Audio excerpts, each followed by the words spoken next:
Hello, friends. Welcome to another evening at Empty Cloud Monastery tonight with Bhante Sumitta, who is sharing some Dhamma talks on the Gradual Teaching. So this is part 7 of this Dhamma talk series.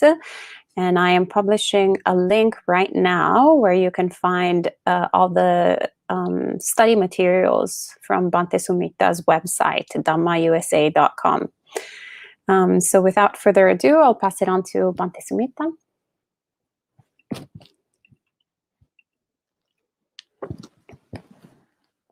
Samanta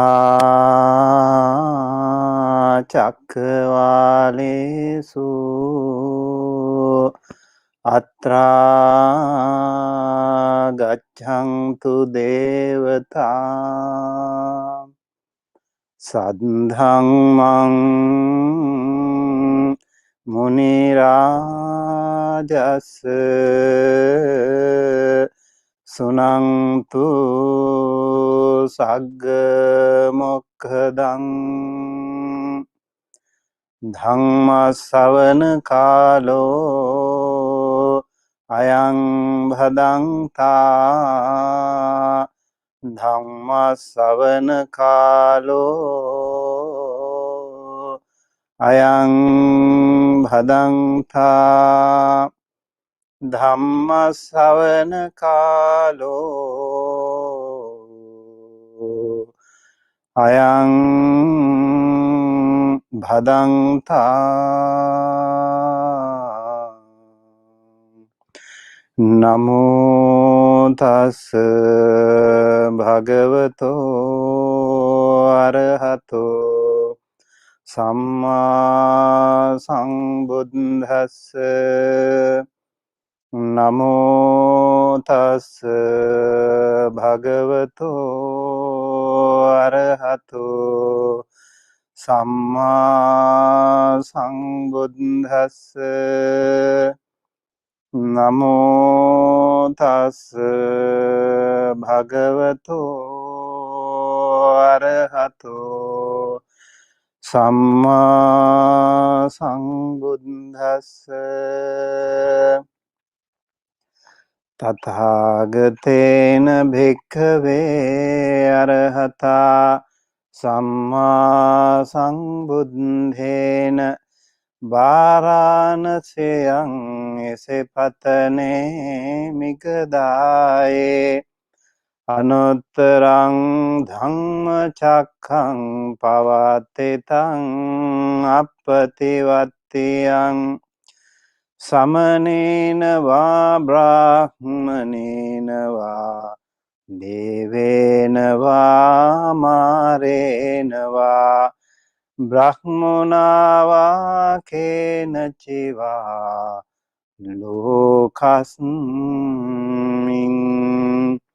yadidang chatunnang ariya sajjanang Achikhana desana Panyapana Patthapana Vivarana Vibhajana Uttani Kammanti.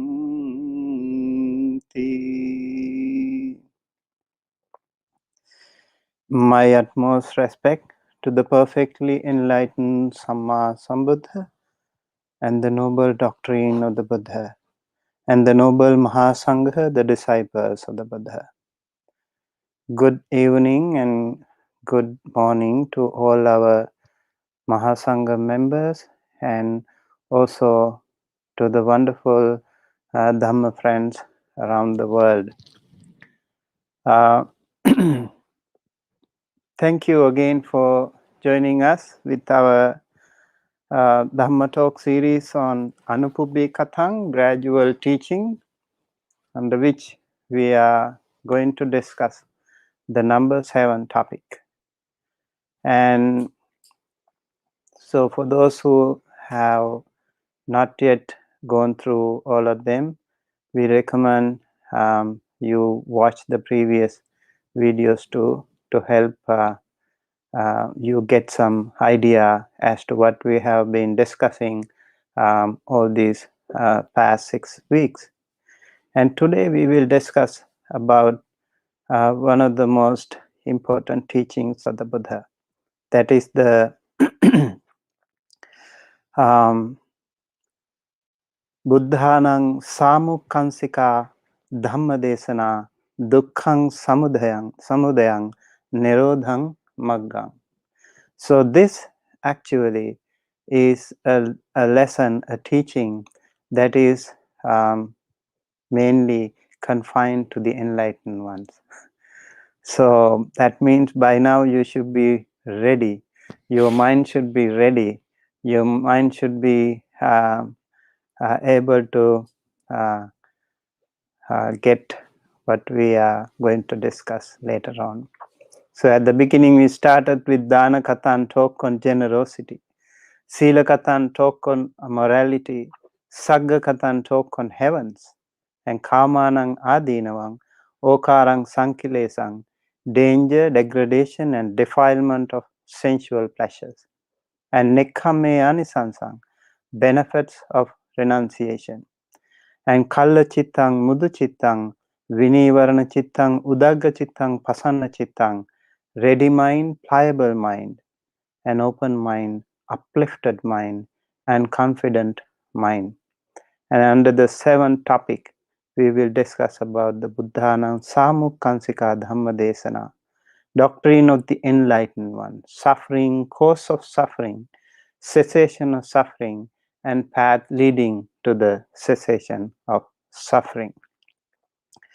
And so today I also would like to invite you all to think of all the teachings that we have done. And what we are going to teach today is the Four Noble Truths. And that is the very essence of the Buddha's teaching. If you take the entire teaching of the Buddha, it is said we can include all of them into the Four Noble Truths. And this is such an important truth practice, or what we call such an important part of the Buddha's teaching. So over here, I have selected a particular sutta actually that is called Satya Vibhanga Sutta. So the Buddha already started with a beautiful sutta to begin with. That was Dhammacakkappavattana Sutta. Dhammacakkappavattana Sutta is the beginning, the first ever discourse that was preached by the enlightened one. And that day happened 4 years ago. And today is also a full moon day, what we call Jetta full moon day. In Sri Lanka, it is called Poson full moon day. It's very important to the Sri Lankans, or Sri Lankans in particular, and to the Buddhist world in general, because it is the day on which the Buddhism was officially initiated or introduced to Sri Lanka by Arhanta Mahinda during the reign of King Devanapitissa. And that time in India, it was King Ashoka who was ruling. And King Devanapitissa, King Ashoka sent his own son and daughter to Sri Lanka. And interestingly, both of them never went back to Sri Lanka. They stayed back in Sri Lanka and they passed away there. So it's very important why Venerable Arhanta Mahinda stayed there too. And so Buddha's teaching of Dhammacakkappavattana Sutta. And why did I select Satya Vibhanga Sutta for this discussion? Because Dhammacakkappavattana Sutta, we can say, the very summary of the Four Noble Truths, and Satya Vibhanga Sutta is the kind of a commentary within the Tipitaka itself, and more detailed explanation of the Four Noble Truths. Well, I don't know any of us have achieved Sotapanna, Sakadagami, Anagami, or Arahantahot. But it is seriously a very powerful teaching for those people who are planning, who are yearning to achieve any of these status. I think this sutta will be a very essential teaching, a summary of the teaching, and this teaching, this sutta itself has so many topics that we can talk separately under separate topics. So I won't be able to discuss many things today, but I will give you an idea as to how we should learn at least the basics. Throughout the Tipitaka, we have signposts of the spiritual path. So those people who practice the Dhamma, let's say, for example, if you meditate, you will see those signs somewhere. Oh, I see the nimitta now. I see the light now. I see this and that. So there are signs.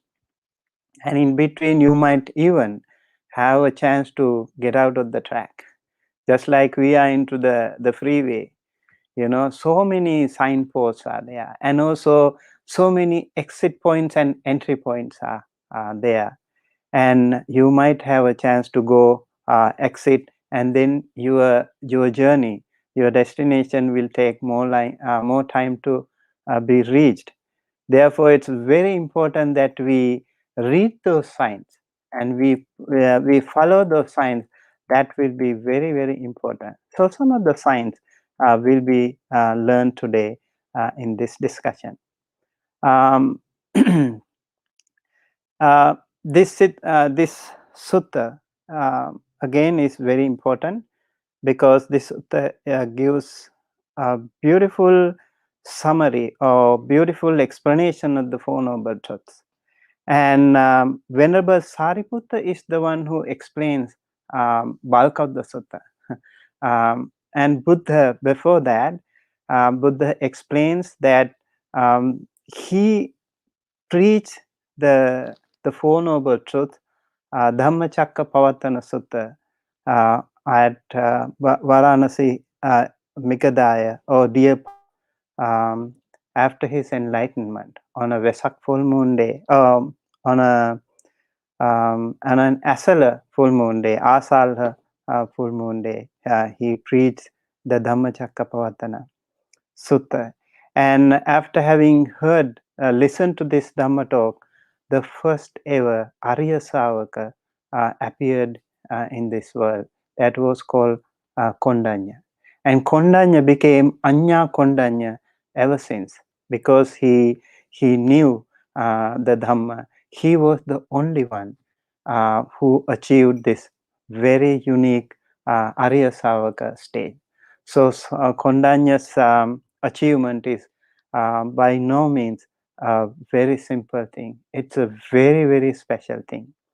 Out of so many people in the world, only Kondanya could achieve Sotapannahood that day, on the very first day of the Buddha's teaching. And remember, there were millions and millions of other Devas and Brahmas. They were also attending this beautiful Dhamma teaching, and many of them also achieved Sotapanna or Sakadagami or Anagami or Arahanta stage. They were waiting for so many centuries, thousands of years, for a Buddha to appear and preach the Dhamma. They were just waiting for the Buddha to teach the first ever Dhamma talk. And also it is said, when he preached the first ever Dhamma talk, Chatum Maharajika Devas in the first, closest to the human realm, they started saying sadhu, sadhu. So the first ever sadhu nada started in this world on that day. And that sadhu nada started reverberating from Chatu Maharajika Deva world to the next level. And all the devas in the Chatu Maharajika Devas, they said sadhu, sadhu, sadhu. And that reverberated to the next level devas. They also said sadhu, sadhu.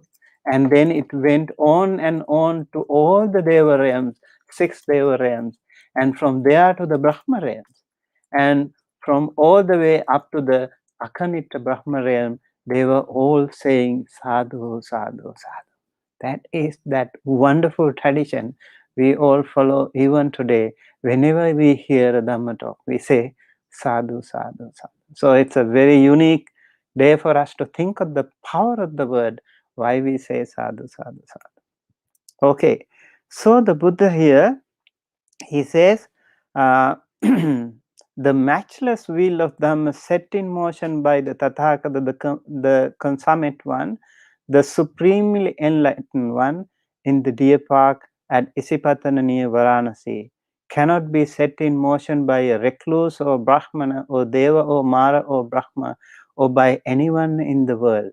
That is to say, it was a proclamation of the Four Noble Truths by way of teaching, laying down, establishing, opening up, analyzing, and elucidating them. So these Four Noble Truths are already available actually in the world. The truth of suffering, it's already there. He did not invent it. He actually discovered it. And then the cause of suffering and the cessation of suffering and the path leading to the cessation of suffering, they were all there. But we were not able to see that. We were not able to realize it. And that is why we were always in the samsara. So the Buddhas come from time to time to teach us the Dhamma, and Venerable Sariputta is a very important person. The Buddha appreciate him so much. Buddha says, monks follow Sariputta and Moggallana. Sariputta and Moggallana were wonderful Kalyana Mitta friends who have been traversing in the samsara for many births, thousands of births together as very beautiful, wonderful spiritual friends. They were together always. And even at the last birth, they were helping each other to achieve their spiritual goal. And Venerable Sariputta, Buddha says, associate with Sariputta and Moggallana. Wise monks do help materially and spiritually those who live the holy life. Monks, Sariputta is like unto a mother. Janeti is the word that is compared to Venerable Sariputta. He is such an important monk. And Moggallana is like unto a foster mother to a child. And that is what the Buddha says about Venerable Sariputta and Moggallana. So the Buddha says, Sariputto bhikkave sotapatti phale vineti. Venerable Sariputta is the foremost among all the other monks in the entire retinue of Buddhist fraternity, all the Mahasangha members. He is the foremost, and he is also foremost among the wise monks. And it is said Venerable Sariputta had a unique ability to establish one in the Sotapatti phala. So someone would be confused. Why not Sakadagami, Anagami? It is said Venerable Moggallana, Moggallano Uttamatte Vineti. Venerable Moggallana was able to lead them to the final liberation. And Sariputto Bhikkave Pahoti Chattari Arya Satchani Vittarena Achikkitum Desetum Panyapetum Pattapetum Vivaritum Vibhajitum Uttani Katunti. Venerable Sariputta had a unique ability to teach the Dhamma, lay down, establish, open up, analyze, elucidate all these Four Noble Truths. Not everyone can do that. Not everyone, even though we have so much of knowledge, we would still not be able to open up the spiritual gate for many. For that, the Buddhas were definitely very wonderful people. And Venerable Sariputta had that ability after the Buddha. So he was a very important person. Once you are in Sotapatti stage, it is easier for you to go to the next level. But it is the most difficult to achieve the Sotapanna stage. And it is said when you are in Sotapanna stage, you are already set. You already jump into the water, the river. The river will definitely take you to the ocean. So it's easier. Venerable Moggallana just has to show some guidelines to go to the ocean of Nibbana. That is way easier as compared to Venerable Sariputta's mission. So that is why it is very important to introduce oneself to the first beginning point. And I think we all monks and nuns and all these Dhamma brothers and sisters, we have to find a way to open up that first door. We should discuss more about the Sotapanna stage. We should discuss more about the Sakkaya Ditthi, Vicikicca, Silabbata Paramasa. I think that way we should be able to open up the gate somehow. So the Buddha said, okay, Seveta Bhikkhave Sariputta Moggallana, please associate with them. They are such wonderful friends. And after having said that, the Buddha left. He left the congregation assembly and he took rest. So it looks like the sutta also has been preached somewhat later date in his life, because he also had some back problem. So sometimes Buddha would ask Venerable Sariputta or someone else to continue the teaching. And this particular day, Buddha took some rest, and then Venerable Sariputta started teaching. And then he started teaching the Four Noble Truths. What are the Four Noble Truths? Dukkha Satya, the truth of suffering, and then Samudaya Satya, the cause of suffering, and Nirodha Satya, the cessation of suffering, and then Magga Satya, the path leading to the cessation of suffering. And I compare the two suttas in this actually appears in Satya Vibhanga, the Vibhanga Vagga in Sangyutta Nikaya, and Dhammacakkappavattana Sutta appears in this one is in Majjhima Nikaya, 141. Dhammacakkappavattana Sutta appears in Satya Sangyutta of Sangyutta Nikaya. And there are slight differences, but this sutta is really important because it gives more explanation to those notions. Let's see how Venerable Sariputta explains these things.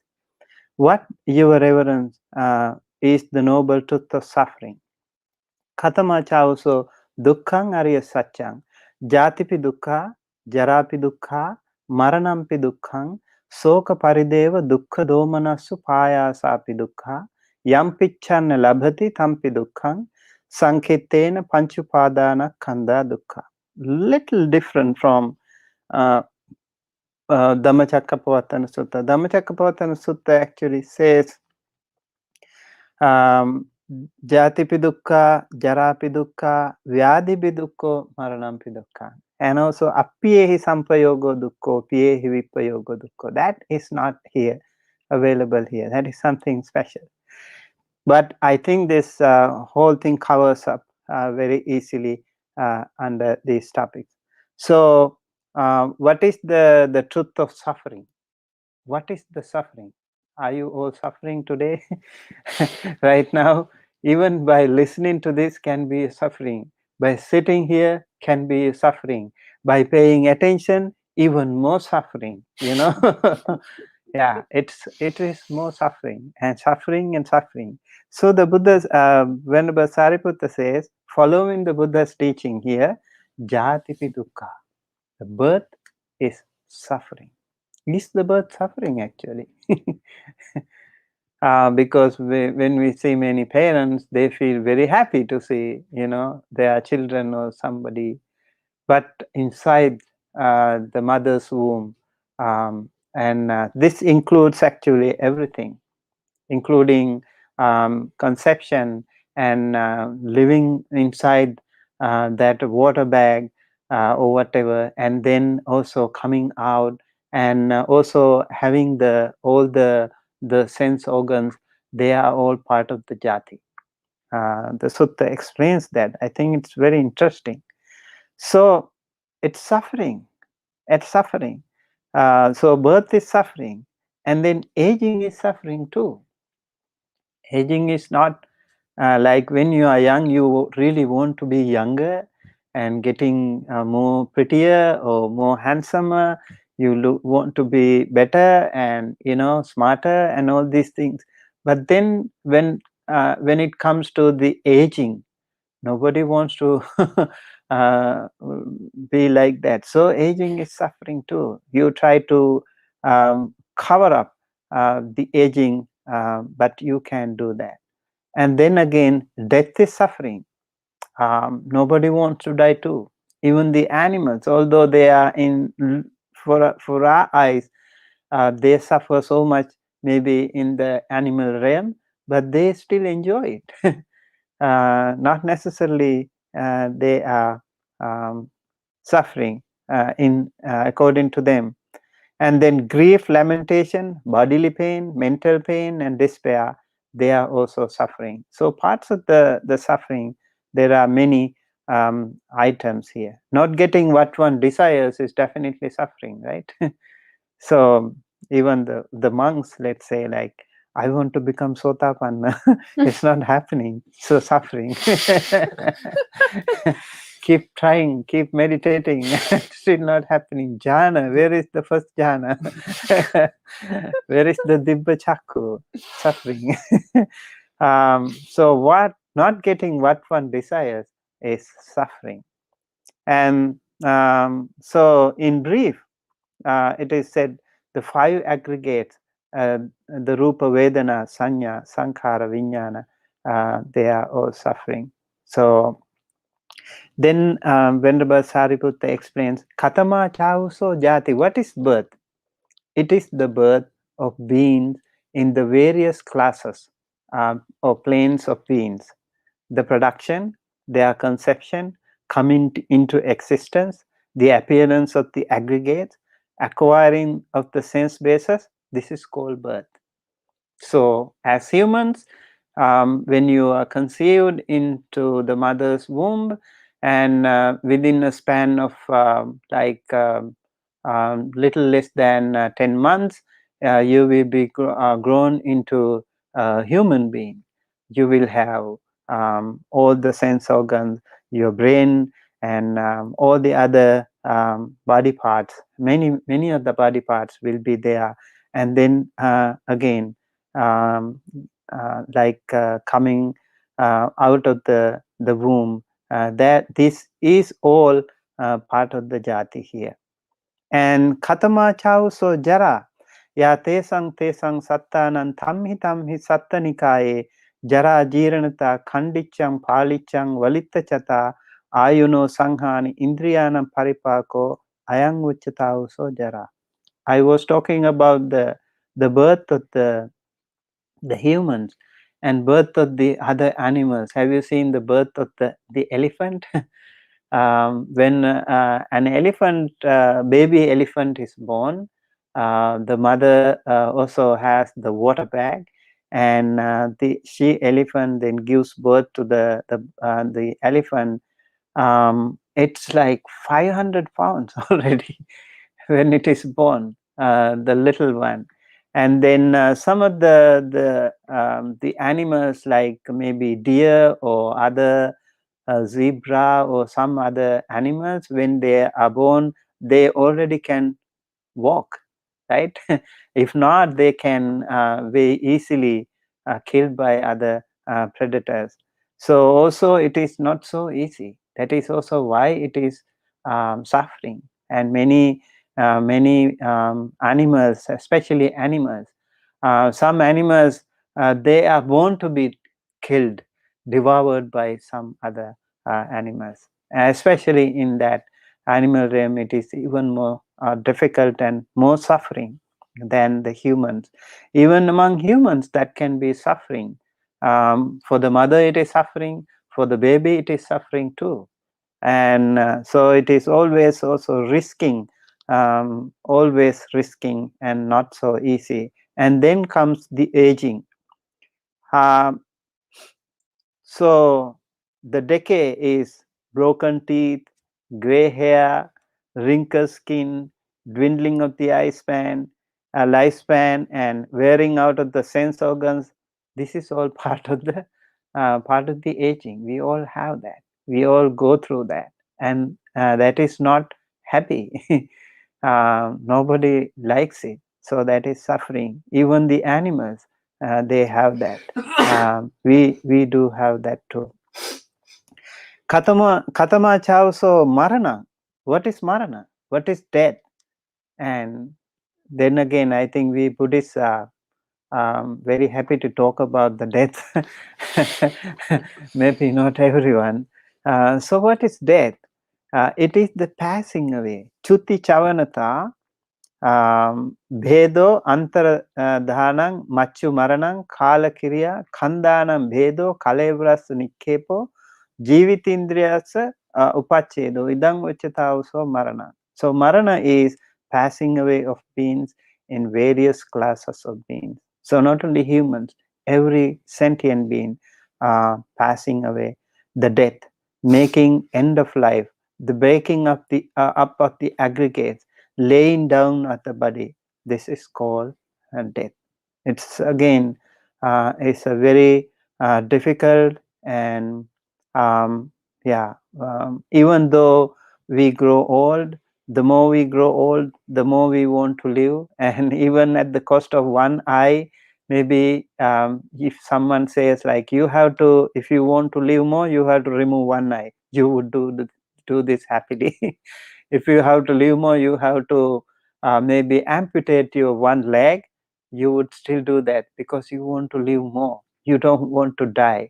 And so we will try to maybe take some vitamin, take some medicine, take some therapy, this and that. We will try our level best to live a little bit more than that what we can. And sometimes even in the coma, you still don't want to die. It's really a very difficult path, and especially the living people also don't want that person to die. Many, maybe some people want. So there is also a word called, what do you call it? Mercy killing, euthanasia.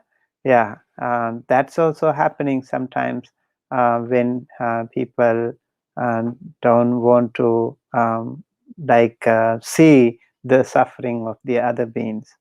I remember Ajahn Brahm said once, like, let's say you have a pet, a dog or something, and who is really suffering, and you don't know how to communicate with the dog. Maybe you can talk to the dog.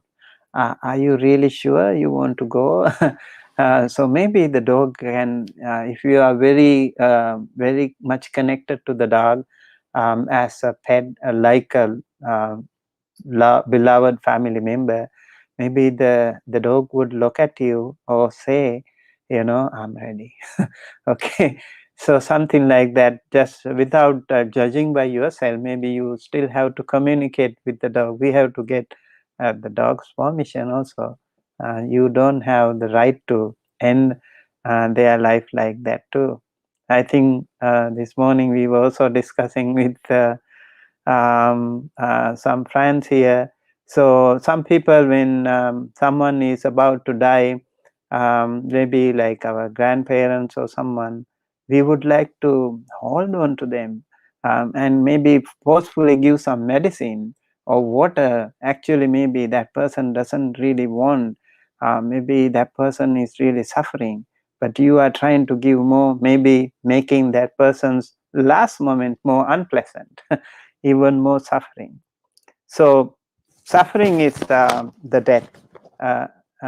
Death is suffering, and laying of the body is suffering. So death is also contemplation among Buddhists. We Buddhist people practice death as a bhavana, as an anusati, contemplation on death. Marana anusati is a bhavana for us. And we don't know when, where, how it happens, but when it happens, we have to go. Like it is said, the Marana or the Mara is the only one in the world maybe who does not take bribe. When it comes, the right time comes, it is said, lancha gaho na vijjati, he would not take bribe.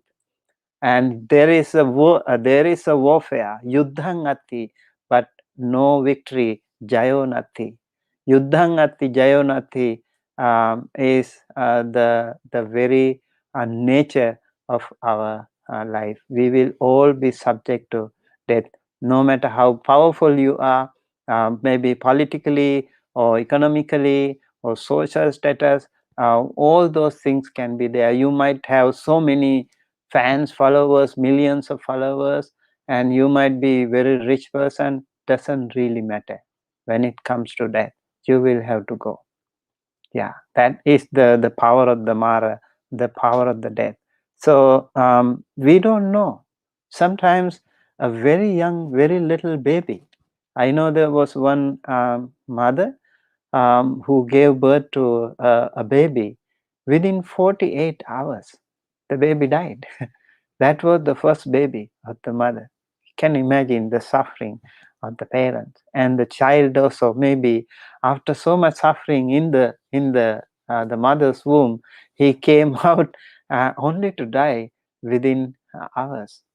So some people die. I remember another very young doctor. She passed away. She met with an accident. She died on the spot, and a car rammed into her while she was crossing the road. And she was young. She had a 3-year-old daughter, and the husband also was doing well. Their family was very good. But look, that is the nature of our life. We don't know when, where, how it happens. When it happens, we have to go. That is the glorious uncertainty that we all have to face in life. So how do the devas die? Have you ever thought of it? It is said the devas, when they are born into the deva world, they already have the flowers, the garlands, and all those things, like those decorations, everything. They magically come to them. But when their lifespan is going to be over, those things slowly fade away. So the other devas, they come to know, oh, this guy is going to die. So they already know that. That's how it happens, it is said. Not like accidents. But we have 4 kinds of deaths also. It is said ayukkhaya is the death that happens when your lifespan is over. And kammakkhaya is the death that happens when your kamma, the force, kamma force is over. And also ubhayakkaya, when both the the life and the kamma force is over, then also somebody can die. And then the other one is upachedaka, just like an accident.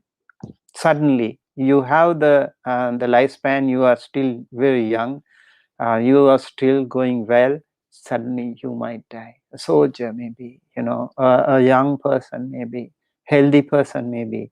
Like COVID-19 took away so many people. Very much we saw the upachedaka marana over there. So marana can happen to people just like that. So when you are ready for that, if you expect that this is going to happen to you, I think it will be easier for you rather than covering it up or hiding, running away from that, and then suddenly you face it. It will be much more difficult for you to face. But if you know, if you contemplate on that, that way it's easier. It is said the meditators, they find it so much easier. It is said even the last breath of that person, he or she, the enlightened persons, can see the last breath. This is my last breath. That much concentration is there, no panicking at all, no suffering for them. So what about the Arahanta person? How do they die? Even the Buddha, right? In Mahaparinibbana Sutta it is said. So they also die, but when they die, the other people, maybe when the Buddha passed away, all the other people were crying, you know.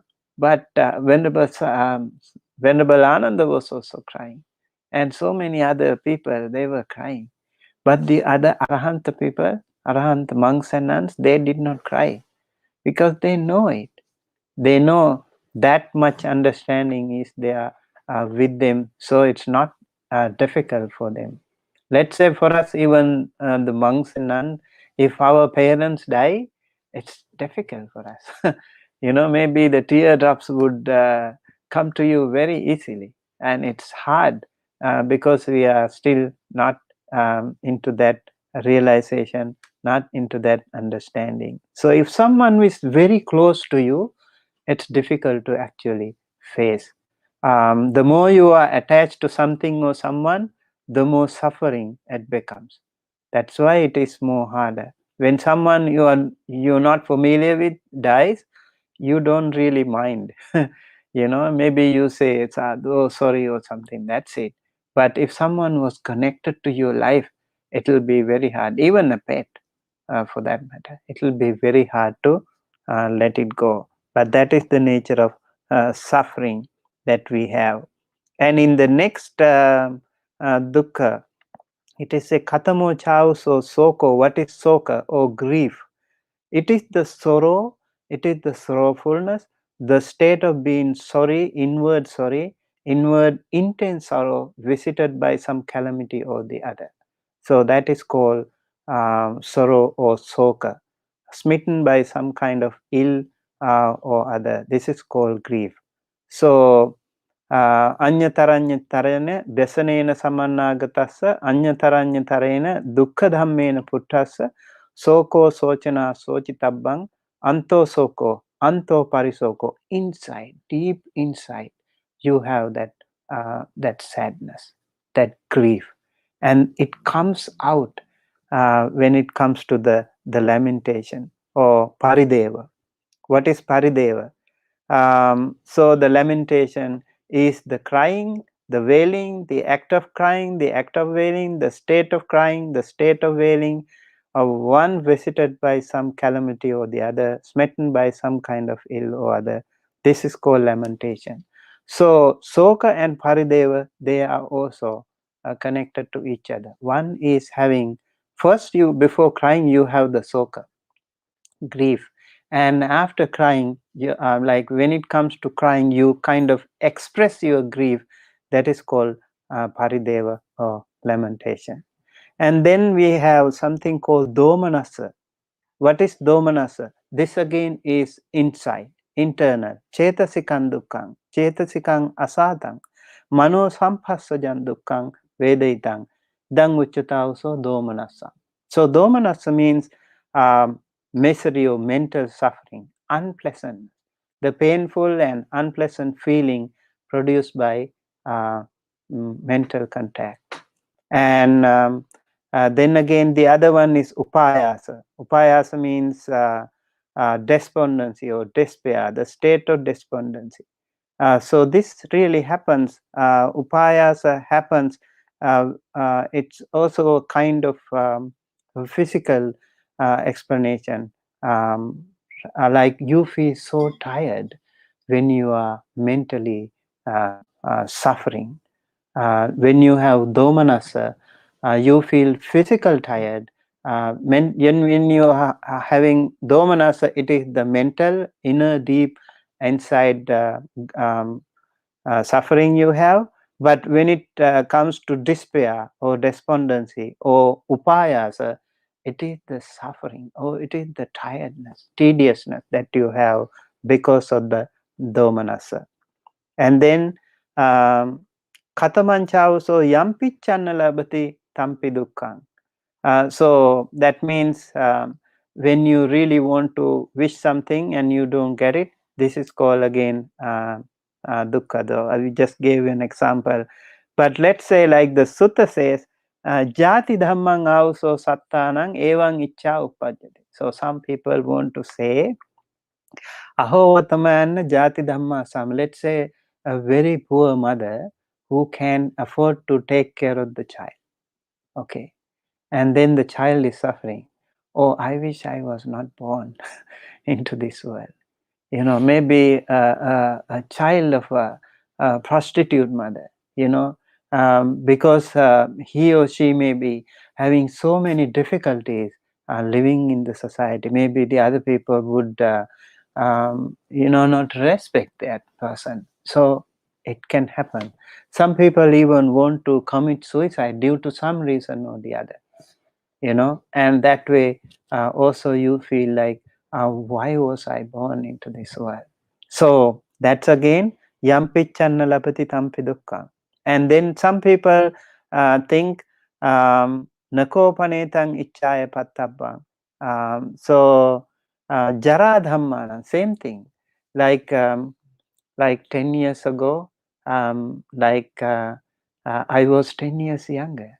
And right, so my eyesight was better, my movement was better, and my strength, my capacity, everything was much better than now. So I wish I could be there, you know, like I was young, I was like able to do things faster and more smarter. It's not happening anymore. So that is also part of the dukkha, so part of the jara. All the monks and nuns, we also have that kind of simple uh, suffering. But when it comes to, I think, lay people, it is even more. You know, you don't even want to see, like when you suddenly go in front of the mirror and see a gray hair. Oh my Buddha, there is a gray hair. So you try to, you know, cover it up. At the beginning, you cover it up with the other hair. And then later on, you see one more coming, another one coming. So it is difficult to cover up. So then you take something, dye, and then you try to cover up. And it's a constant struggle. And I wish I was not having this gray hair. You know, that's another suffering that many people have. So, yampichanna labati tampi dukkhaṁ. So the sutta says, explains this thing here as a dukkha, as a suffering. And then again, vyadi dhammanang also sattanang evaṁ icchā. I wish I did not have diabetic. I wish I did not have back pain. I was so strong before, you know, now I can't do it anymore. I was able to eat anything before, but I can eat now sweet, sugar. And, you know, I wish I was like some years ago when I did not have this thing, heart problem, cholesterol, or so many things. Nobody likes to have these things anymore. I just read today actually a news that one person, he said like he was a laborer working in a mall, and you know, I think in Amazon or something, and then now he can't. The doctor said you should not lift more than 20 pounds, so he even can do the job. So it's very hard for him. His suffering was also something to do with the losing of job, and so many people lost job. He lost his job, and then he could not pay off the rent, and then his tenant kicked him off the house. Again, suffering, you know, suffering is multiplied. and then he somehow managed, and now he can't even work because of the health issue. So Vyadhi Dhamma again is very difficult thing that people have. So all these things are part of the suffering. Yes, so I think Sankittena Panchupadana Kanda Dukkha. So in brief, the five aggregate is suffering. I think again this five aggregate topic is a separate. It should be a separate topic for a different Dhamma talk. Rupa Upadana Kanda, Vedana Upadana Kanda, Sanya Upadana Kanda, Sankara Upadana Kanda, and Vijnana Upadana Kanda. I will say like Rupa Vedana, Sanya, Sankara, Vijnana, the Rupa, the form, Vedana, the feeling, and then the Sanya, the perception, and Sankara, the volitional formations, and then Vijnana, the consciousness. They are also interrelated, and especially when you talk about Upadana, that is grasping it firmly. And so it is for the Arahanta person, it is just the Panchakanda. But for us, it is the Pancha Upadana Kanda, because we are so much attached to these five aggregates and the Pancha Kanda that we have, the five aggregates that we have. And then this is about the noble truth of suffering. Okay, and I will shortly cover up the other truths. The noble truth of the arising of suffering is the craving, the tanha, the desire that we all have, and it is called in Pali kathaṁ so dukkha samudayang ariya saccang yayang tanha pono bhavika nandi raga sagata tatra tatra bhinandini seyyatedang kama tanha bhava tanha vibhava tanha. What is kama tanha?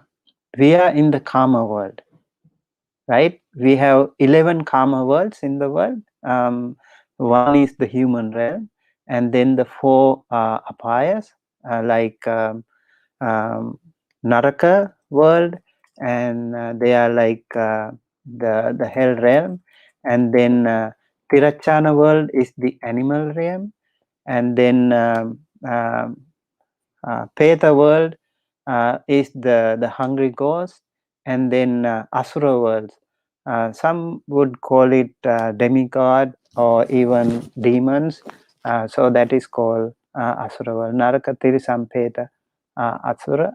They are called the four apayas, and then the six heavenly realms. They are all 11 in number. That's how it is called Kama world. In this Kama world, we have Kama Tanha.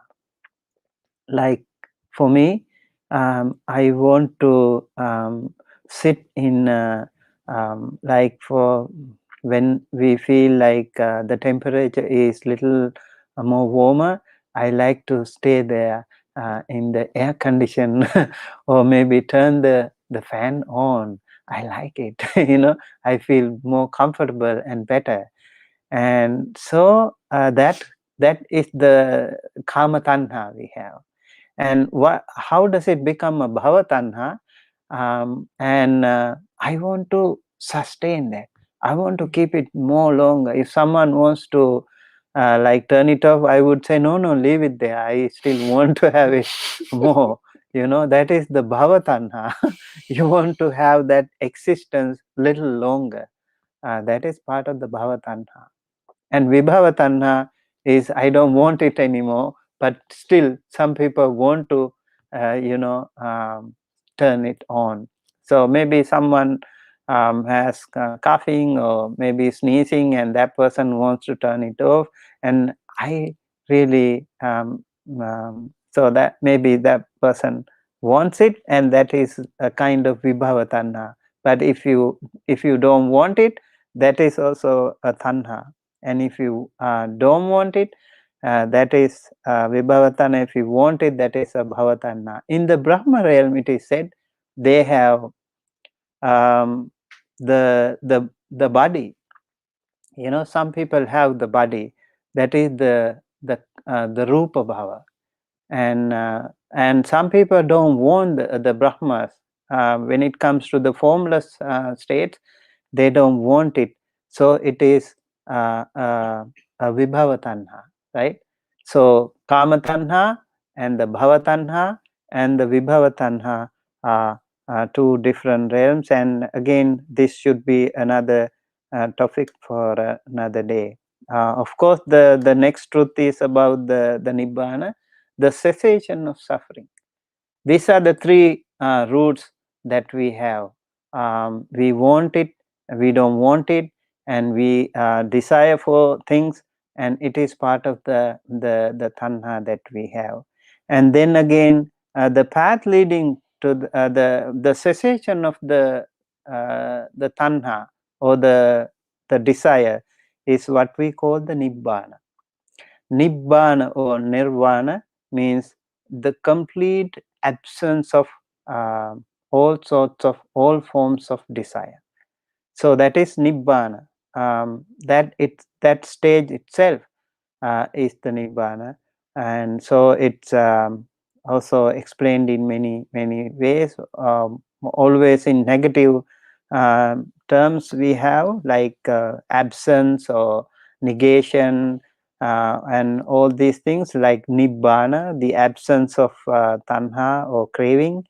That's also part of another topic. I would like to discuss that one somewhat in a more later stage. But the most important thing is, all of us like to possess things from the very childhood of our life. We want, at the beginning, we want some toys. You don't want even to share the toy with your brother and sister. You want to really possess it. And if the brother and sister tries to take it, and you will cry, you try to show your possession, and your tanha is still there.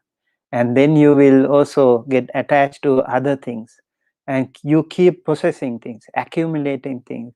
Then you say, this is my cloth, this is my toy, and simple things we start off. And then we have property, we have even degree, we have social titles and social status, and so many things. Even we have country, you can say. You can say even you have a religion. Those things all can be part of our tanha too. So it's very important to get rid of these things, and that is why we practice once in a while. We need to practice generosity, and we need to practice sila and dana, and also nekkhamma, to practice this thing.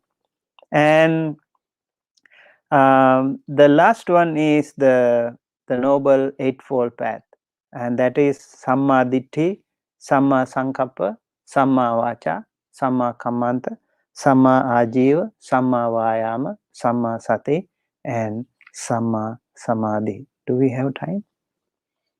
Yes, we do, Bhante. Okay. So I will go through that again. I think this Noble Eightfold Path itself should be 8 Dhamma talks, right? It's not one Dhamma talk. It should be 8 separate Dhamma talks. Samma Sati, it's Samma Ditti. It is said about the Four Noble Truths, the knowledge of the truth. I think it is much more than that. Knowledge of the truth is important, but it is much more than that. If I say, what is the Four Noble Truths, everyone would say, oh, it is the truth of suffering, truth of the, the cause of suffering, and the cessation of suffering, and the path leading to the cessation of this is it. But it is more than that. We can see the entire Tipitaka. If we see somewhere, something is related to the Four Noble Truths. So it's a lot of things that we need to learn. Plus, the knowledge that we gain through the books or listening to a Dhamma talk can be much more improved when we practice in meditation. When we close our eyes and contemplate on these Four Noble Truths, it can be really a very different and improved achievement. And then Samma Ditti is that. So Samma Ditti, without Samma Ditti, there is no other way. Like all the spiritual path is opened up for us when we have the right view. So right view is the most important thing that we all should have. If you have a wrong view, you will definitely go to somewhere else. So you need to have the right view first of all. You need to have the navigation set up first of all. And if you have the wrong navigation, you will take to a wrong destination. So it's really, really important to have Samma Ditti. And then Samma Sankappa is called right thought. What is right thought? Renunciation, Nekkhamma Sankappa.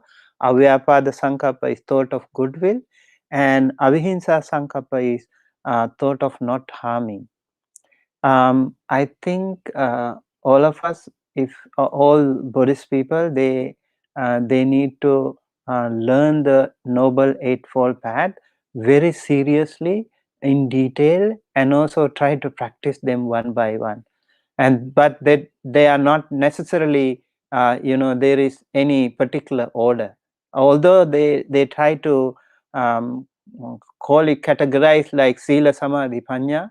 Like the first two is Panya, the next three is Sila, and the next three is Samadhi, but they are still connected to each other, mutually connected to each other. So we can really say, okay, you can start with this. But interestingly, Sila is the foundation for us normally, and Samadhi is the next stage, and the Panya is the last stage. But in Noble Eightfold Path, we start with Panya because we need to have the right view first. Right view is very important. Otherwise, even the Sila can be wrong, right? Even the Samadhi can be wrong. Let's say a crane, the crane is a bird. Right? So he can also meditate for hours, without moving. He would meditate for hours, waiting for a fish, waiting for something, and then immediately capture it. So it's not sila, it's not right concentration. Right? Let's say an eagle also waiting from the sky and waiting for a rabbit or someone to come out of their hole, and waiting and focus very sharp, and then immediately go and attack. So that again is not. Maybe a sniper is a good example too. A sniper would wait for hours, maybe even for days, with so much concentration, such sharp focus. Is that samadhi? It is not samma samadhi. It is miccha samadhi again. So because of the right view is not there. So right view is the key to all the other the paths. And so it's very important when we practice as lay Buddhist people also, you practice Panchasila, right?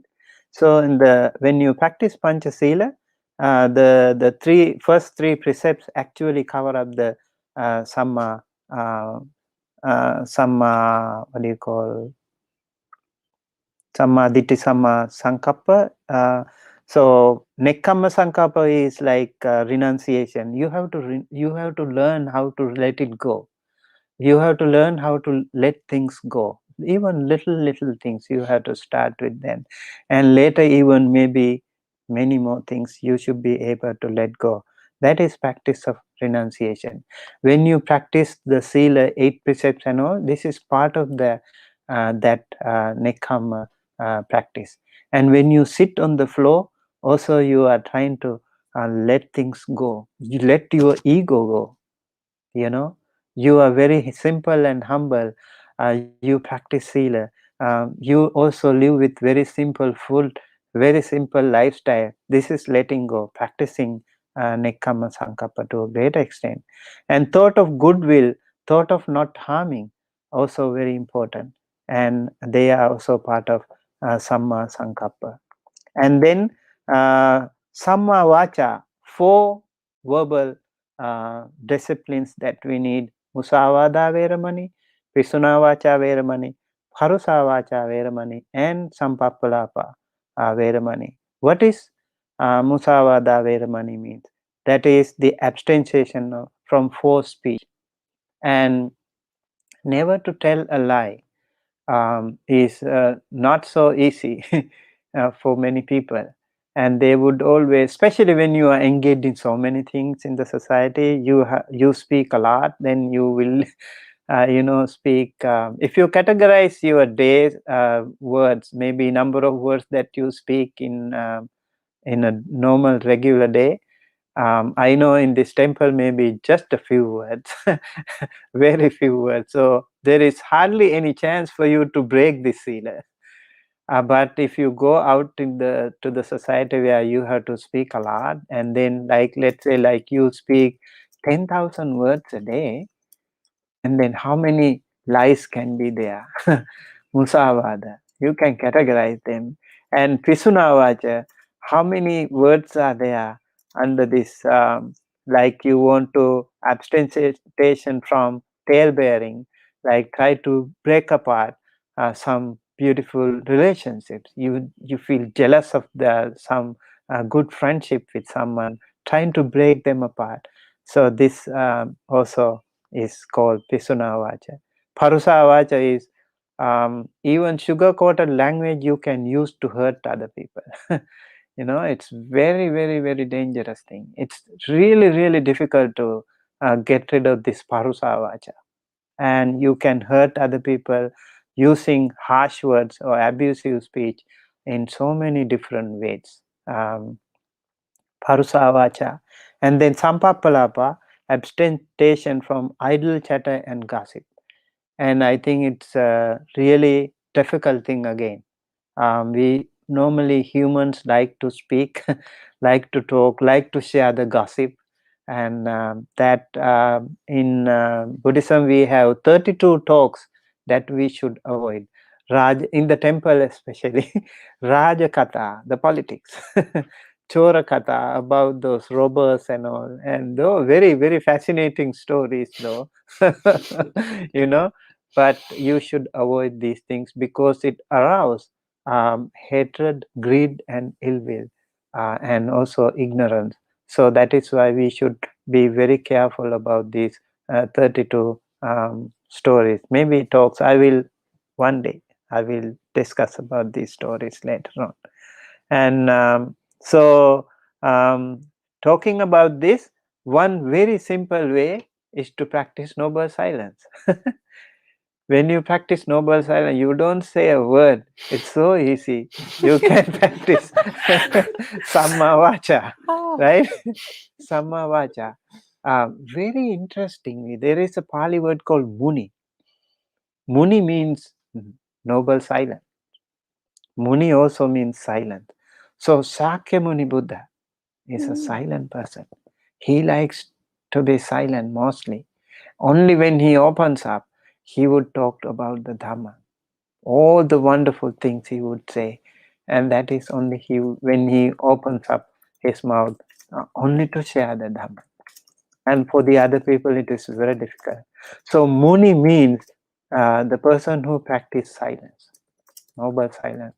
And in our temples, we practice noble silence. When we do a meritorious activity, when we practice sila, we need to practice noble silence. It's a really important thing again. And Samma Kammanta is the right action. So again, in the 5 precepts, I think in 5 precepts, the first 3 precepts is called Samma Kammanta. From abstention from killing, stealing, and illicit sexual indulgence. This is called right action, Samma Kammanta. And Kathamocha also Samma Ajivo. I think again for the lay people, you have to be careful about this. The finding the right livelihood. Let's say you are engaged in a job that offers you a good salary, but then you are dealing with maybe chemical fertilizer or something that is harmful for the nature and harmful for the fellow humans, that can cause cancer or something, and you are also indirectly actually or directly involved in harming, and it cannot be a right livelihood. Then maybe you are working in manufacturing guns or bombs or something, also can give you good money. Maybe like you are a drug dealer, you are very easy money again.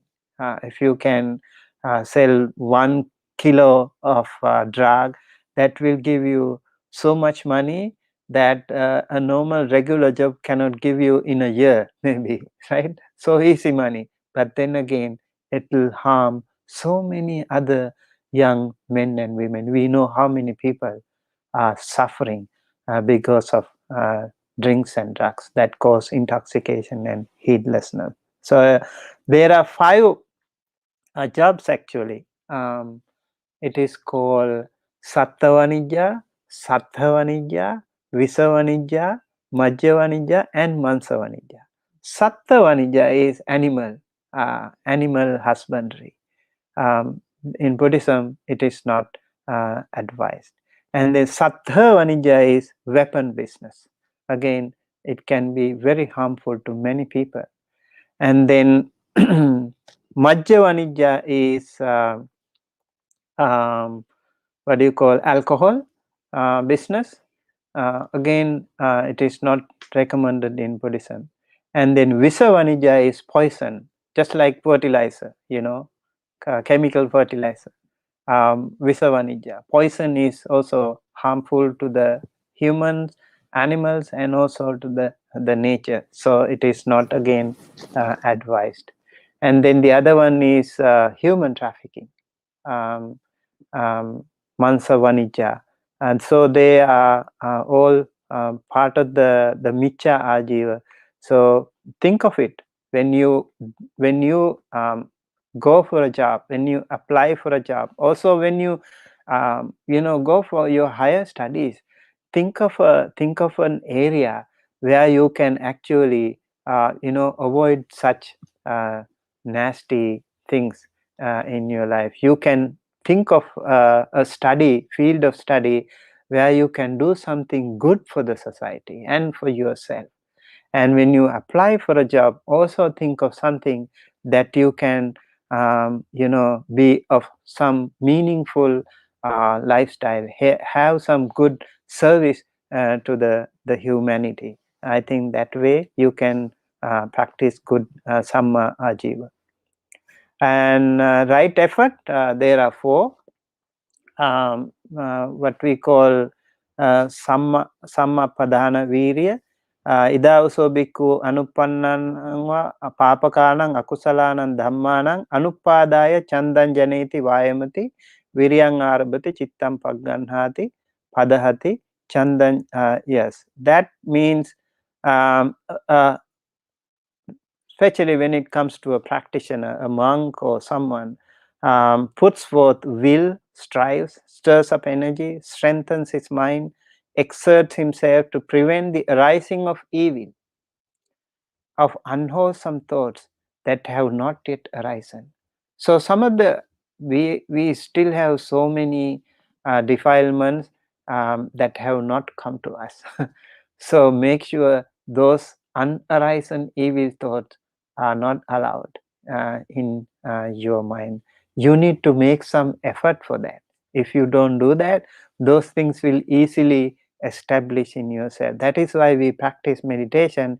When you practice meditation, you become mindful and you think of it. Oh, which thought came to me right now? Jealousy, or anger, or conceit, or this thing, that thing. So all these things you recognize, you identify them. When you identify them, they will not establish in you because you already identify them.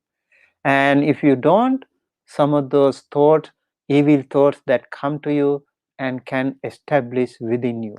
So make sure you don't allow those unarisen thoughts, evil thoughts to come into you.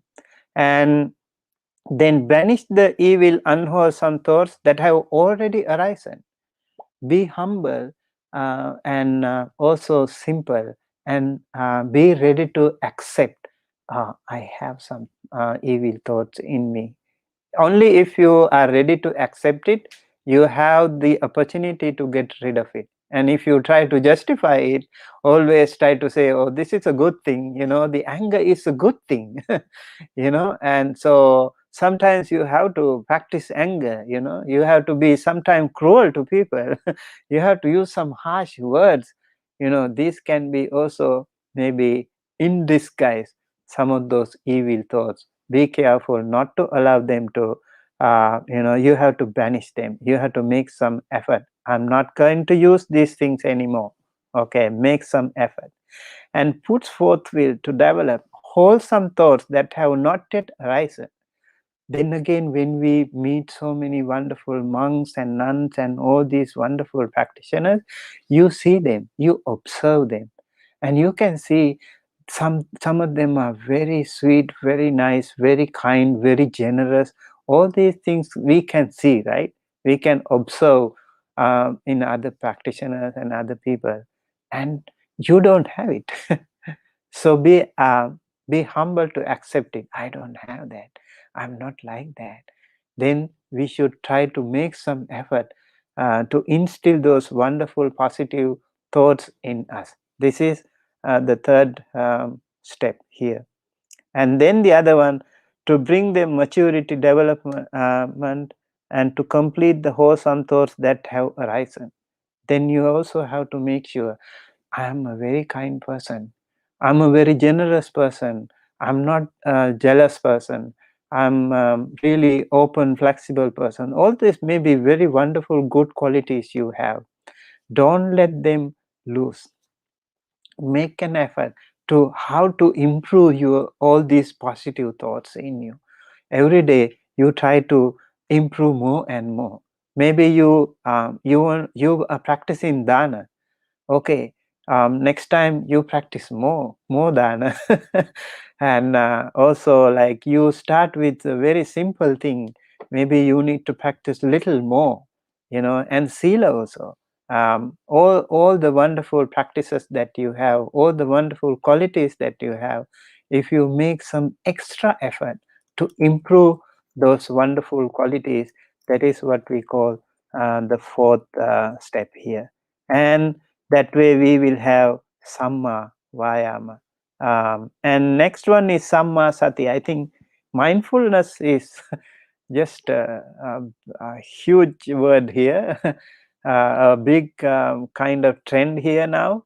And so mindfulness, again, practicing contemplation on the body, contemplating on our own body. And also for that, you have to be ardent. You have to be really strong. You have to make some effort. Atapi means that. And then clearly comprehending. You also have to be very clear about your mindfulness practice. As I said, a sniper man also can have the mindfulness, but that's not really the right mindfulness. So we also have to have the right mindfulness. And then we need to know the subject well, as we were discussing, I think, today also. We need to listen to Dhamma talks. It really helps us to expand our knowledge of the Dhamma, and listen to Dhamma talks, and also discuss, ask questions sometimes. Also, it's really, really important. And then practice. So one, listening to Dhamma talk, reading the Dhamma books, and then again discussing with the Dhamma. This morning I was giving a Dhamma talk on Chullakamma Vibhanga Sutta. The Sutta says, if you don't ask questions, you will be born as a fool person, as a stupid person.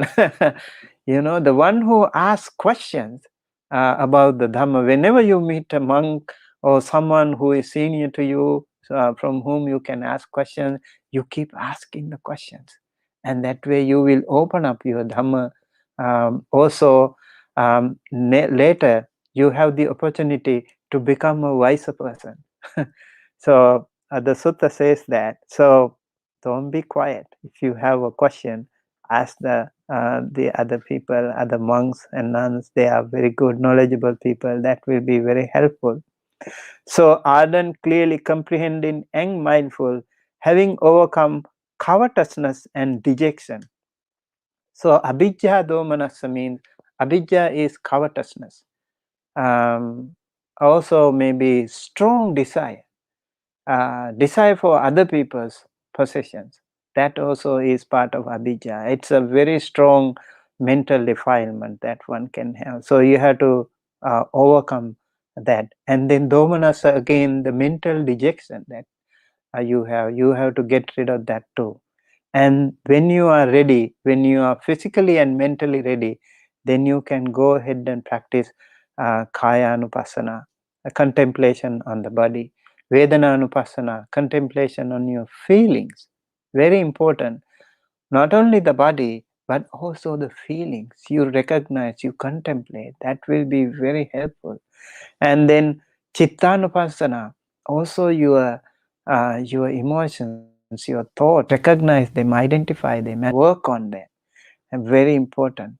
And then dhammanupassana, the mind object. These are the four kinds of mindfulness, or what we call samma sati. And then the samma samadhi, that is achieving the four jhanas: first jhana, second jhana, third jhana, and fourth jhana. Interestingly, that ends the sutta and also the Noble Eightfold Path. And also somewhat would think, oh, why only fourth jhana is called samadhi? Very interesting. And also remember, Venerable Sariputta was very professional in introducing the Dhamma, to introduce someone, establish someone in the Sotapanna stage. And that is also the most difficult one.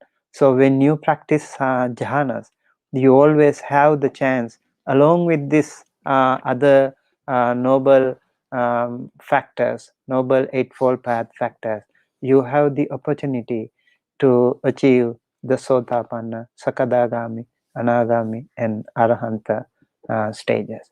So please work on these four noble truths, and learn more, practice more, and discuss more. And that way, let us make our goal more closer than ever. Yeah, so when the Venerable Sariputta said that, all the monks were so happy, and I hope your suffering also is over now by working on patiently sitting. And I hope this was helpful, and maybe not everything went to your mind. Some of them, maybe many of them went over your head, but maybe you still have to work on that. Whatever you learn, try to practice them, and that will be very helpful to all of you. And that way, we have the Samukkansika Desana of the Buddha, the enlightened ones, the Dukkha Samudaya, Nirodha Magga. That will end the Dhamma talk today. And thank you so much. Annamayang Dhamma Kataya Sadhu Karanga Dhamase Sadhu, sadhu, sadhu, anumodami.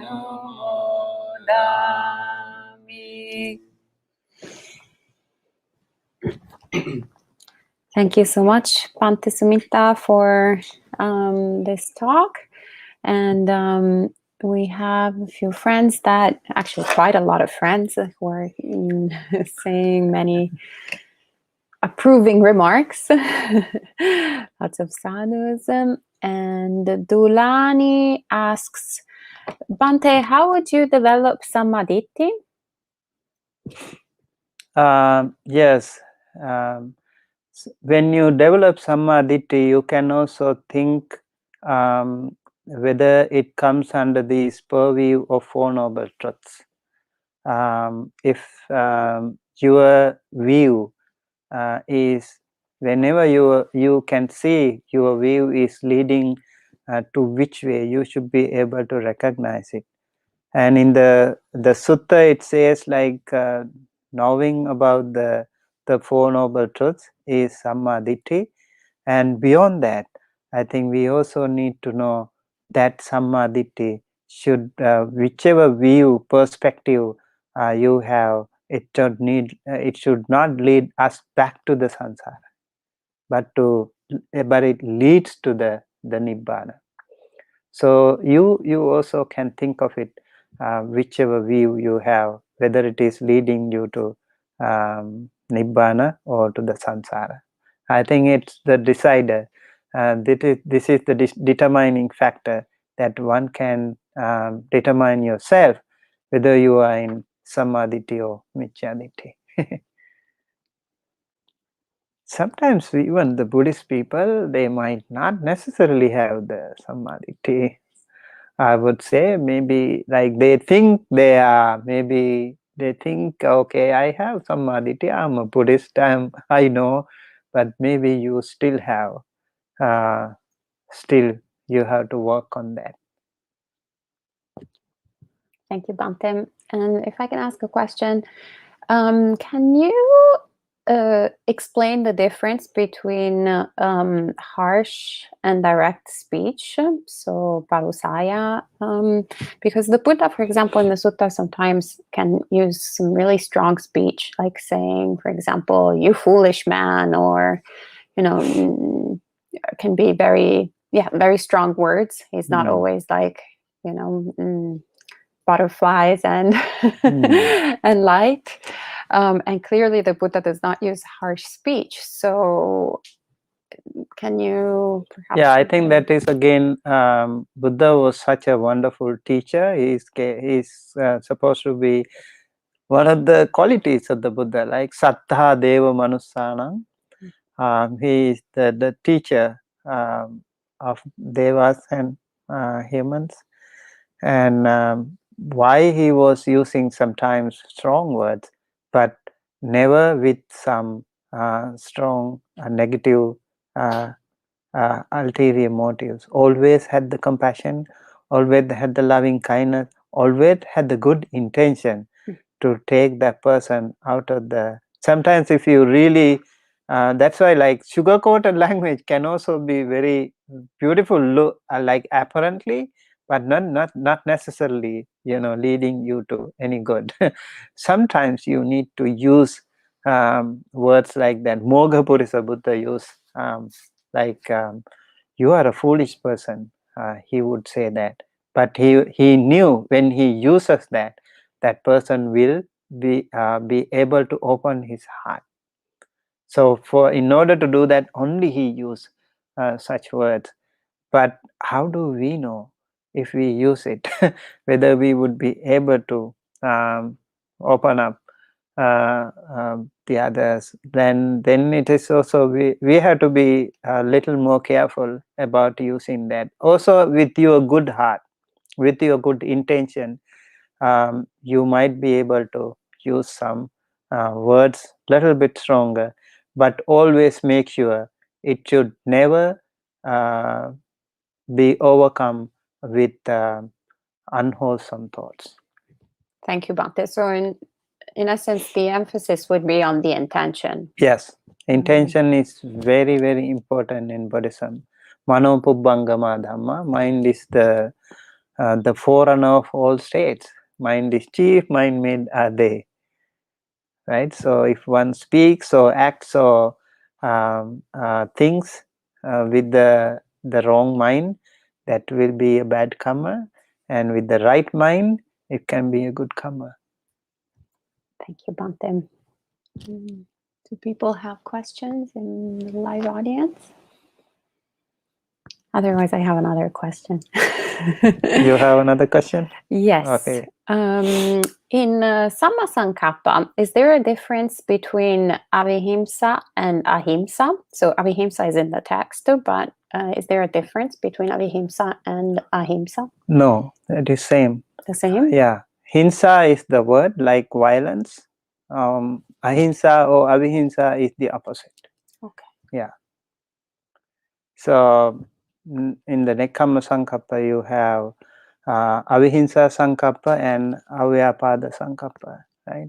So yeah, again, mental faculty that we have to improve with loving kindness and compassion. So when it comes to Samma Kammanta, it is the right action, and that is bodily action. But this one is mental. So even mentally, you have to promote yourself all the time, to inculcate, to promote inside, deep inside you, to promote that loving kindness and compassion. It's really important. So not to hurt. In yesterday's we were practicing Karaniya Metta Sutta, and it is said, I really like Nacha Khuddang Samachare Kinchiyena Vinyu Pare Upavadeyung, and that means you don't want to hurt anyone, and also let not others hurt each other. Such beautiful, such powerful practices. You think, like you see two people not really happy with each other, and they are maybe exchanging very heated arguments. You think by the side, let not these two exchange those heated arguments. Such beautiful positive energy you can radiate to the people. That is avihimsa sankappa. Thank you, Bhante. And well, last question from me. So we say that it's like I mean, I understand to a certain degree why being reborn in the human realm is the most ideal for Dharma practice. But as you were speaking tonight, I was thinking, since the devas are capable of understanding the Dhamma, why is it not better to be reborn in a deva realm? Also because I'm thinking, with this body in the human realm, like we make progress, but then by the time we've attained some progress, then like it's decrepit and we can't really we're about to die, we get a disease.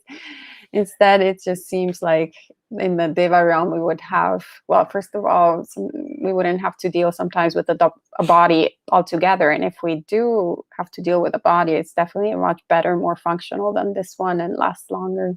Yeah, that's a good question. Remember, the Four Noble Truth starts with suffering. In the deva world, you don't have it. You have all the comforts in your life. Everything is so fascinating. Everything arouses your desire.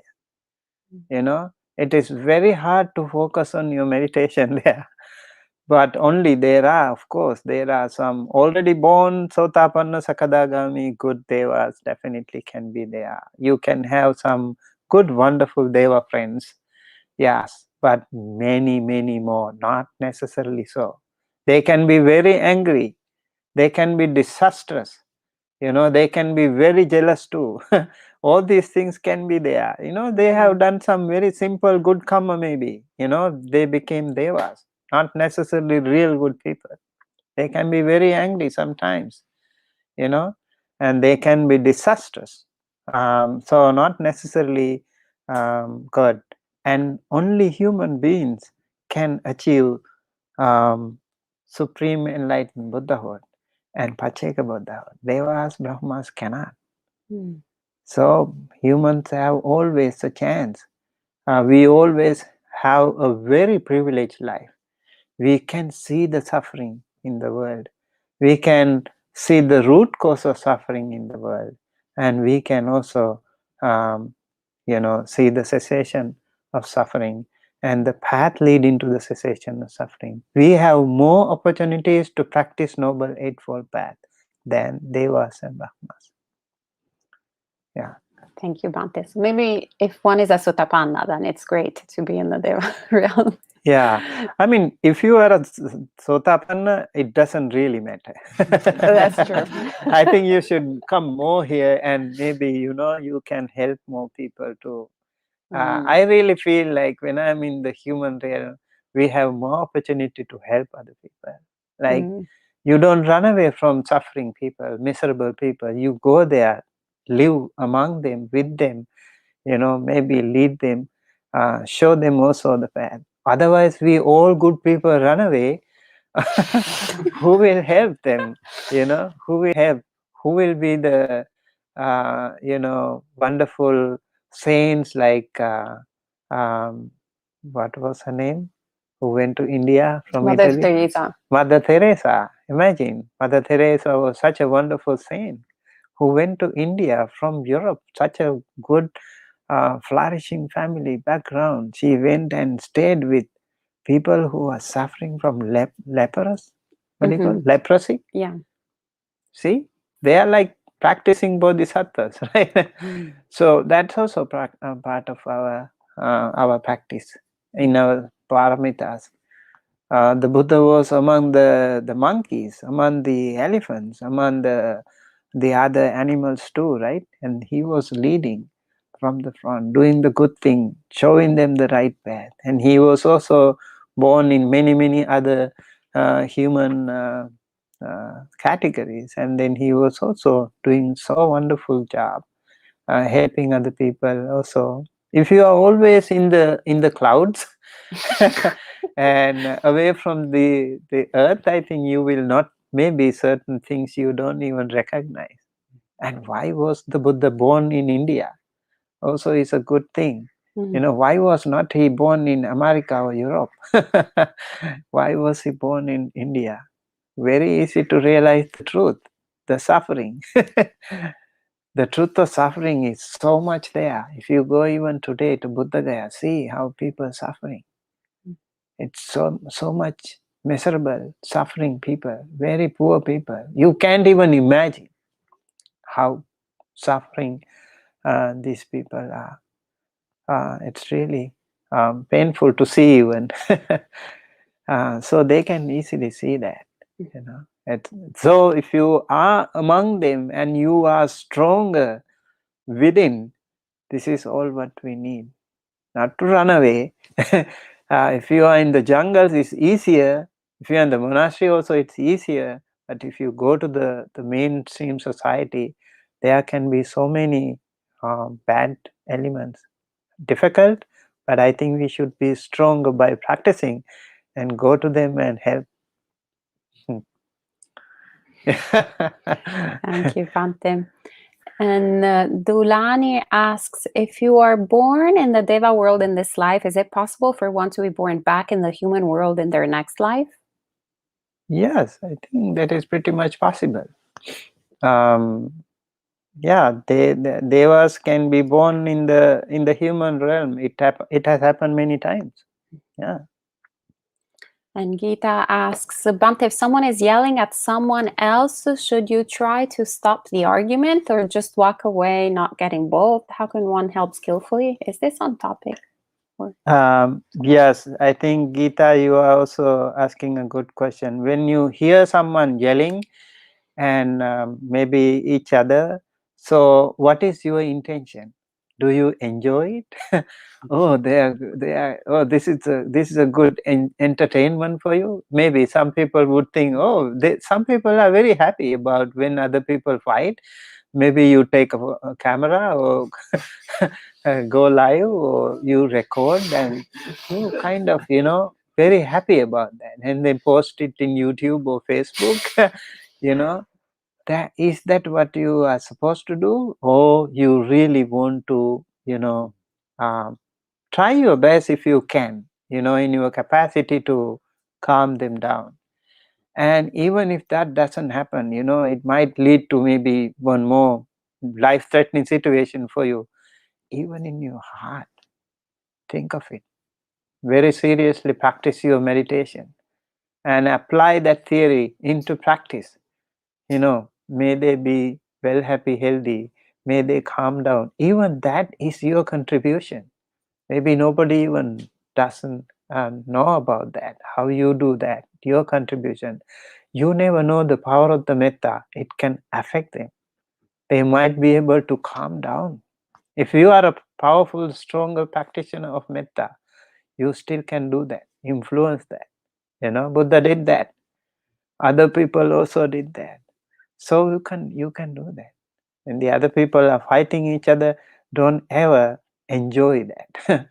What do you call it? Masochism or sadism? Sadism, right? Yeah, that is a sadistic pleasure. You see the other people suffering and you enjoy it. That's not good. That really arouses defilements in you. But that is really, it's little more natural for human beings to do something like that. But as practitioners, you should be mindful about what thoughts come to you and try not to allow any of those bad intentions to come to you. And if you had so far, next time if you meet such a situation, make sure you don't allow that negative thoughts to come to you anymore. Great, thank you so much, Bhante.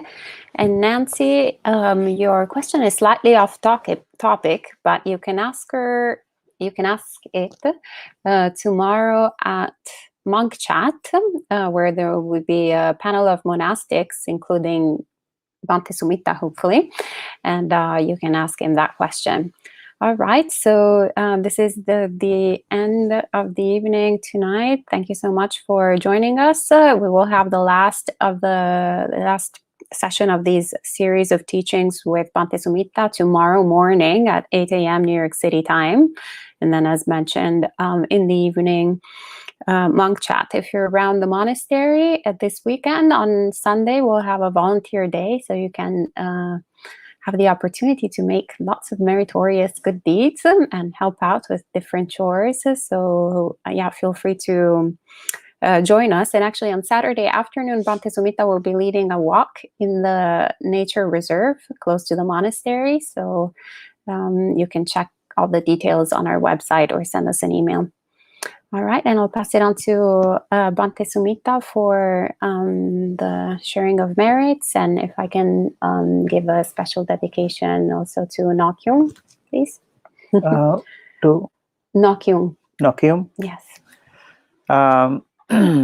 Thank you everyone for joining us today, and hopefully it was helpful to you and to also learn the Dhamma, practice the Dhamma. And tomorrow we will discuss about the eye of the Dhamma open, and let's try to open our eye of Dhamma. Whatever has the nature of arising, or that has nature of ceasing, yankinchi samudaya dhammang sabbang tang nirodha dhammang, and we will try to see the Dhamma chakkung udapadi. And that will be our last topic in the series of Dhamma topic of this anupubbiṁ kathaṁ, gradual teaching. And I also really appreciate Bhante Sudaso for giving me this opportunity to speak on this series of Dhamma talk. And I myself felt very good, a lot of Dhamma Piti, Dhamma Sukha, by sharing the Dhamma also. And every time I learn something, I read something, I also feel very good and happy. And that Dhamma Dhanam Sabba Dhanam Jinati, it is said. So the gift of Dhamma excels all other gifts. So I had the opportunity to practice the Dhamma Dana here, and hope everyone is blessed by the Noble Triple Gem, and hope this Dhamma talk will give you some inspiration in your life somewhere, somehow. Whenever you have some difficulties, challenges in your life, hopefully these Dhamma talks, these Dhamma thoughts can come to your rescue, and try to apply these wonderful theories in your day-to-day Dhamma practice. And by the power of the merits that we have accrued by listening to Dhamma, and also by the power of the practice that we have done through Dana Sila Bhavana, during this day of full moon day, and also throughout our life in so many different occasions. Throughout our samsara, we have been practicing a lot of dana sila bhavanas. By the power of all these merits that we have generated, we have accrued so much powerful merit, and by the power of that, may you all be well and happy and healthy and safe wherever you are. May the noble triple gem bless you, help you, protect you, and guide you towards the right path. May all the wonderful Kalyana Mitta friends always be associated with you, so that you can be guided towards the right path. May the Dhamma be with you to show you the path. And may all your loved ones in your family and friends and relatives, your elders and teachers, be also blessed by the noble triple gem. And by the power of all these meritorious activities, let us also think of all the people who are suffering today due to COVID-19 or due to any other chronic disease or any other discomfort, physically or mentally. If someone has some discomfort, may the power of this marriage be helpful to them to heal themselves, to recover themselves from the suffering. Especially the one who is suffering Nokyum. We would like to share this merit. Let us keep our palms together close to our heart and close our eyes. Think of Nokyum, and may she be able to recover from pain, or less painful it becomes, and may she be well, happy, healthy, safe wherever she is. May she be blessed by the noble triple gem. May all our good deeds that we all have accrued during our lifetime and our samsara become one united power to help Nokyum to be well, to be happy, to be healthy, and to be safe wherever she is.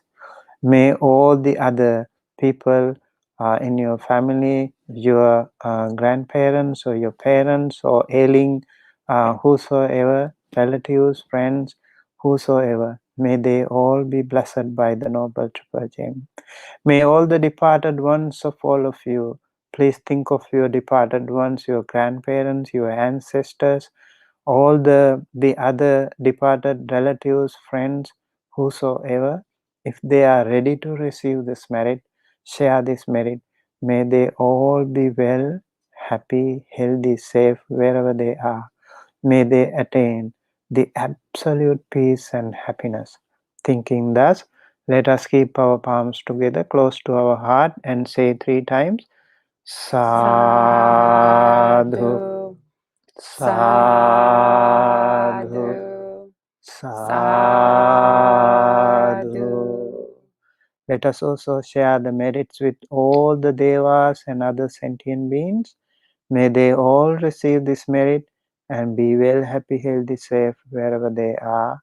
May all of you, may all of us be able to live our life peacefully, comfortably, with good health.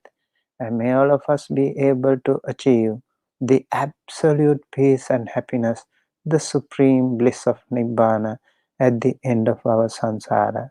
Thinking thus, let us say one more time, Sadhu, Sadhu, Sadhu. Let us share the merits to the devas first. Ittavata amhehi sambhatang punya sampadang sabbe deva anumodantu sabba sampatti siddhya. Ittavata amhehi sambhatang punya sampadang sabbe bhuta anumodantu sabba sampatti siddhya. ettavatācayam hehi sambhataṃ puñña sampadaṃ sabbe sattānumodanto sabba sampatti siddhya. Let us share the merits with all the departed ones. Idang me ñātīnaṃ hontu sukhetā hontu ñātayo. Idang me ñātīnaṃ hontu sukhetā hontu ñātayo. Idam me ñātīnaṃ hontu sukhetā hontu ñātayo. By the power of these wonderful merits that we have accrued today and before, may all of us be able to associate with wonderful Kalyana Mitta friends throughout our life, throughout our samsara, until we attain the supreme bliss of Nibbana. Imena punya kangmena mame bala samagamo satang samagamo hotu yava nibbana pattiya. By the power of these merits that we have accrued today and before, may all of us be able to achieve the absolute peace and happiness, the supreme bliss of Nibbana.